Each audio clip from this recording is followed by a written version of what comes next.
Welcome to the Childcare Genius Podcast, the world's leading authority on childcare marketing, mindset, expansion, and profitability. Each episode will feature interviews with the brightest minds in the childcare industry to guide you into becoming a smarter business leader. Our hosts have opened 10 schools while raising 5 children. They are certified business coaches and are the top-selling childcare business book authors of all time.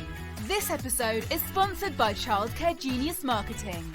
Let Childcare Genius Marketing help you get fully enrolled and fully staffed. Visit childcaregenius.com for more details. Let's welcome to the Childcare Genius Podcast our hosts, Brian and Carol Dupre.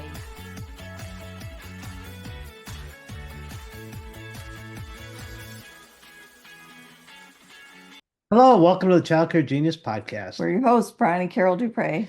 In for another exciting episode with a California girl this time. We're going out to California to interview a guest. Her name is Claire, and Claire owns Tobarlin Academy in California, and getting ready to open her second location. She's really got it happening. Has a unique genius in her business. We call it a unique genius. It's a unique selling point, and you're going to learn all about what she does to be full with a wait list in California. You know, we have some clients struggling in California because so many families are moving out of that. It's because it's a very high tax, high regulated state. We have a lot of people moving out of it for Texas, for Florida, for lower tax states. We're seeing an exodus. But she's full with a wait list, so we want to know what she's doing. She's obviously got a great niche, and we're going to hear all about it. So let's get Claire on the line. Hi, Claire. Welcome to the Childcare Genius Podcast. How are you today? Good, very good, Brian and Carol. Thank you for having me. So excited to have you all the way from California. What's the weather like in California this time of year? Very good, actually. Not too hot, not too cold, and perfect weather. Perfect weather. Always good to have perfect weather. Carol and I are back in Maine now, so we're here for the summer, and usually nice weather, 70s, 80s, not hot. We like it. Miss Florida, but happy to be in Maine. At least the kids and grandkids here, so that's something to look forward to. But wanted to have you on the podcast. You're doing a lot of good things out there in California. We've been coaching you for a while now, and we just love working with you. And I saw you a month and a half ago at our conference, and I said, no, I'm going to have you on the podcast, Claire, because you're really doing exciting things. So can you tell our audience a little bit about you, maybe what you did before you got into this awesome childcare business? Well, I am Claire. Hello, everyone. And this is by doing the childcare business, it's always been my dream. You know, I believe it or not, I never changed my major. Since I started going to my school, I pretty determined that I want to go for early childhood education. So from that time, I just started and I fall in love with it. Never wanted to change my major. And at that time, I was in my country, Taiwan, study, and then I came to United States to continue with my master's degree. After that, I started, gaining experience, working at different schools. And then lastly, long story short, when I went to another private preschool, a very well-known preschool, and I gained a lot of experience. And that time I have different parents, came and told me, hey, Claire, why don't you open your own? You're actually very good about this. So I think that kept me started thinking, am I good enough? Or they were just being nice. So my husband and I, talking back and forth. And then until, finally we were like, you know what, let's go look for the school. And then things happened. Now, did you build a school, buy an existing school, or start it from scratch? I bought an existing school. Okay. And how big is your school? My capacity is 98. And so we have 7 classes, and then we're a total of 98 students. 98. And are you full with a wait list, or are you still? Yes, We're currently full. Yes, we're currently full. And then with a wait list, but it wasn't like that in the beginning. It took me a while to really, start building up. When I bought that school, the owner wanted to retire, and then she didn't actually know that much about the childcare. So the business actually went down. So that's how I got it with a good deal and then start on my own. Nice. What makes your school unique?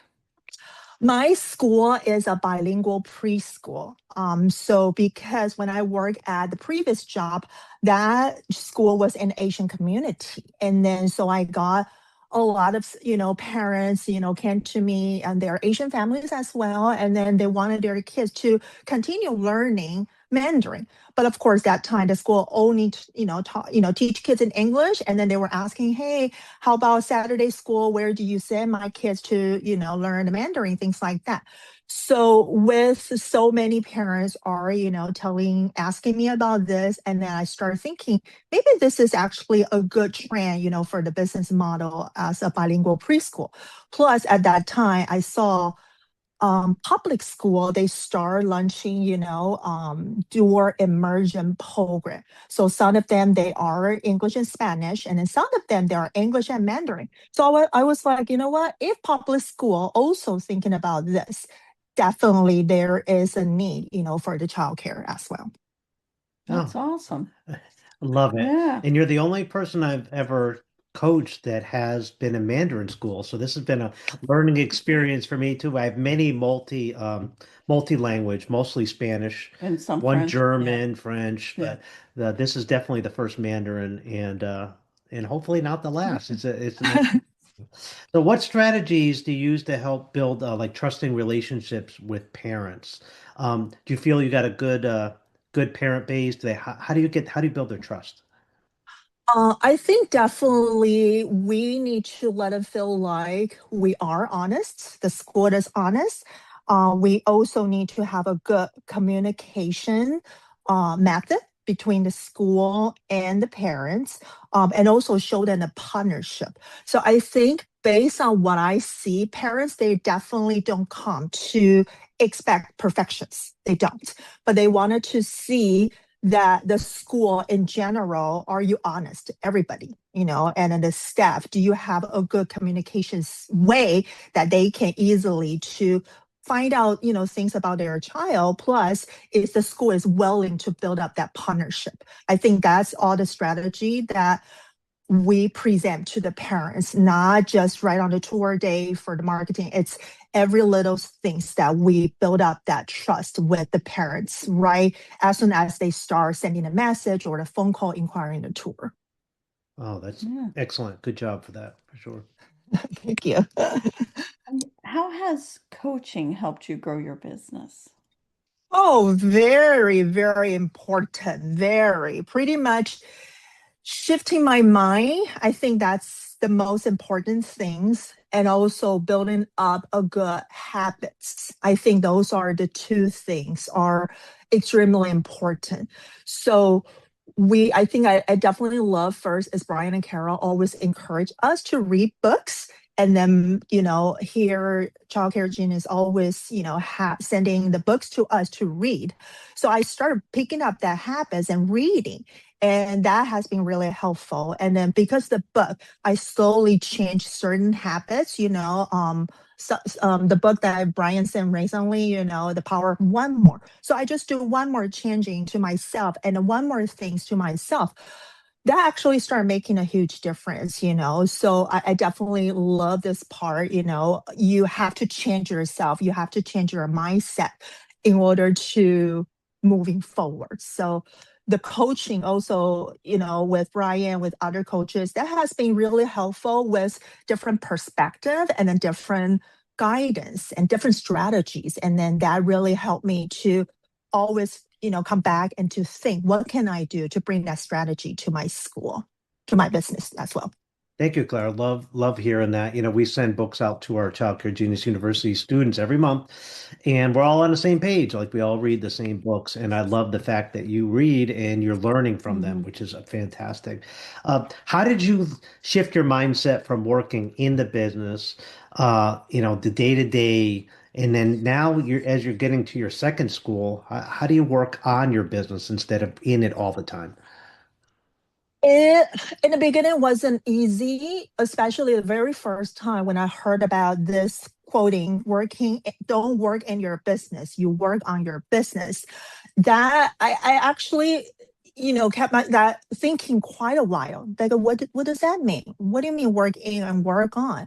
And then of course, after continue learning from the coaches, and I realized that, oh, okay, working on the business is you build up people, you build out the system, you build up the operation, and you delegate those things to the right people. So that definitely took me a long time to realize that how I don't have to work everything anymore. And then by not doing everything, it doesn't mean I'm not a good, boss. It's just I have to trust them. I have to delegate to them and build them up. Actually, it's a good thing. It's a good win-win situation. So, but it wasn't easy though. In the beginning, it took me a while. There's a learning Well, curve to yeah. it, Yeah. for sure, but it helps you to get your life back. And Mhm. once you have that done, then you can expand to Mhm. multiple locations. You can't do everything and expand. It's impossible.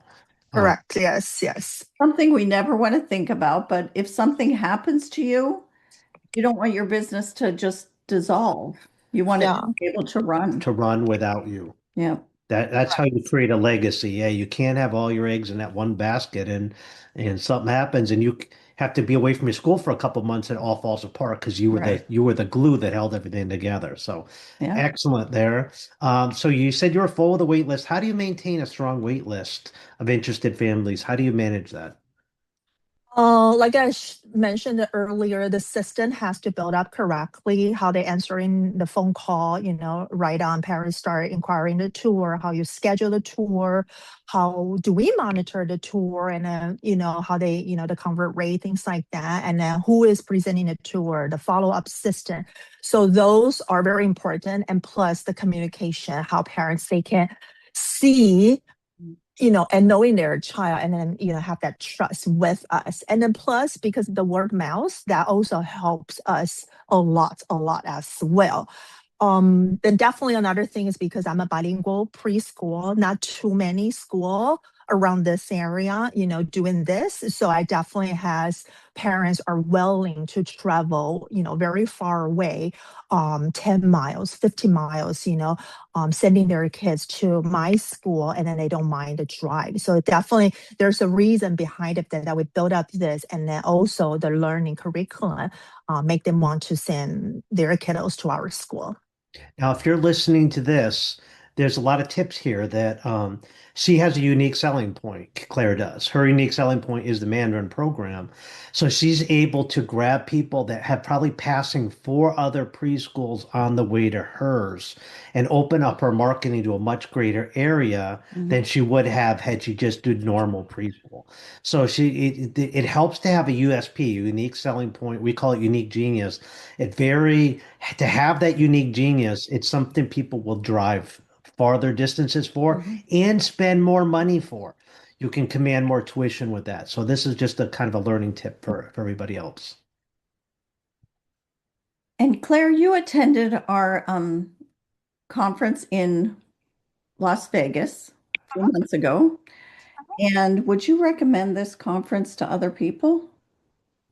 Well, definitely. You definitely need to be away from, what you're doing on a daily basis, and then go ahead to meet all the different owners, because the conference that you have so many childcare owners, they're in the same boats, just like me, like yourself. And then we talk about the same issue, the concern, whatever things that you can hear them, and they also talk about how they solve the problem, things like that. So that definitely has been really, really helpful. And then building that connection, it's very important. Yeah, absolutely. Highly recommended.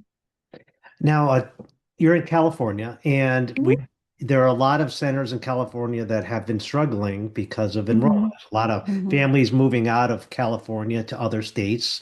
But yet you're full with a wait list. So you're doing something right. How do you see yourself 5 years from now? Because I know you want to open a second school, third school. Like, what do you want to, where's your long-term vision? Where are you going with this? I definitely want more school for sure. And I also want to have, the opportunity, if anybody wanted their kids to learn the second language, I want to be the one that they can have the opportunity to send in the kids to here. So that's the goal. And definitely willing and hoping eventually doesn't have to be just in California. I'm sure throughout the United States, maybe some family also wanting their kids to learn the second language. I think that's definitely the goal. I wanted to not just one here, maybe one more, two more in California, and maybe eventually go to different states. Nice. Very nice. I like that. Probably a coach whispered that in your ear at one point, sometime in the past, that might not be a bad option. And the good thing about diversification with multiple centers is if you have the right systems and trust people and delegate, you don't Mhm, necessarily have to have the school in your same market. You could open a mhm, school anywhere. mhm, And that helps because, when you have a state, like yours, that's highly regulatory and it sometimes takes a long time to open a school and there's a lot of taxes and red tape. Having the ability to be able to put another school in Arizona or in Nevada that's a little more business friendly is definitely an advantage to you. And I love the fact that you're open-minded to that. That's awesome. Yes. Thank you. I always love the challenges, so definitely will try. Challenges are great. If you had it to do all over again, what, if anything, would you do differently? That's a very good question. No, I think I won't change anything, even though right after I opened my school, there was a time that was really, really struggle and very difficult. But I think everything now look back, I took it as a learning curve. So I need those challenges. I need those things happen in my life in order to see what area that I was not good enough and then in order to improve myself. So this is the same thing when I struggle, even though after COVID, I still, build up the school. And then I at one point I feel like I struggle. Then I continue searching online. Then I found you guys. Then I decided to join that. If there was no any challenges for me, then I probably couldn't be better because I only using my own strategy. But because I stuck, then I didn't even know how to solve the problem and I have no one to ask. Then I told myself, you know what? I need to learn from the people who is better than me. I need to find a mentor for myself. I need those leaders. So I start searching and then using different keywords to find you guys. And then I joined the group, which I never regretted. So I think every challenge has happened definitely for a reason. Yeah, I heard an analogy once, like a caterpillar, builds this cocoon. And the struggle getting out of the cocoon is what makes it strong enough to fly. If you were to help it by opening the cocoon, it would die and it wouldn't be able to fly because the struggle makes them stronger. The struggle in childcare will make you stronger. And don't ever wish for to go back in time and not have those struggles because that's why you are where you are today. So great answer, Claire. I expected that from you. You are a good leader. You're an amazing owner. I can't wait to visit your school someday. Next time I'm in California, I'm coming for sure.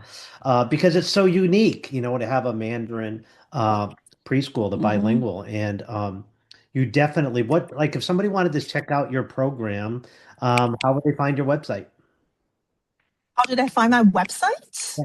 We also did a Google search, on the marketing part. So they definitely search on that word of mouth. I also did on the Asian platform as well, because Asian look at different, platform to get more information. So those platform we posted too, and then so they can see that, and then that's how they kind of connect with us. So we kind of market more, so not just the Google's ad alone. We also kind of expanded to the Asian community and to see what platform they use a lot more and then what things, and then we kind of promote over there too.